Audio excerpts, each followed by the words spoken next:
लोग बचपन से ये सुनते आए हैं ना, जैसा कर्म करोगे वैसा फल मिलेगा, जैसा बीज बोओगे वैसा फल काटोगे। तो दोस्तों इसका एक्चुअल मीनिंग अब मुझे जाकर समझ में आया है।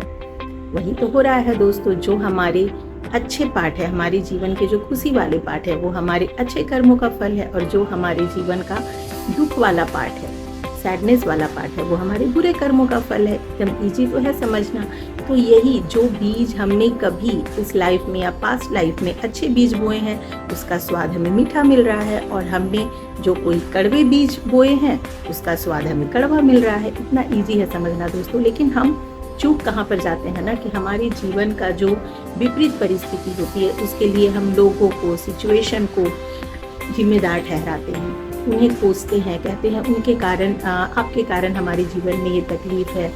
तो दोस्तों वो कोई आपको तकलीफ नहीं दे रहे हैं, वो जस्ट आपको मिरर कर रहे हैं, आपको एक दर्पण दिखा रहे हैं कि देखो तुम्हारे ये जो पार्ट तुम्हारी लाइफ में आया है ये तुम्हारे बुरे कर्मों का फल है, और वो आपको हेल्प कर रहे हैं, आपको एक क्लिप दिखाकर। तो दोस्तों उन्हें कोसने से और परिस्थितियों को कोसने से, कभी ईश्वर को कोसने से हमारे जीवन के को कभी समाधान हमें हमारी परेशानियों का नहीं मिलता है फ्रेंड्स।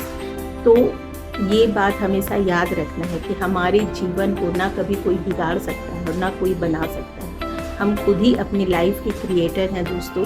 ये एक बहुत ही इम्पॉर्टेंट लेसन, जब से मैं आध्यात्मिकता को समझ रही हूँ ना, ये एक बहुत लेसन मेरी लाइफ में आया है। और इन सारी बातों को समझ कर ना बस आप अपने जीवन को ना एक लेवल अपलिफ्ट कर सकते हैं, थोड़ा सा इजी हो जाता है जीवन इन सारी अंडरस्टैंडिंग के कारण। तो इसको समझिए दोस्तों और जीवन में अप्लाई कीजिए। Thank you so much.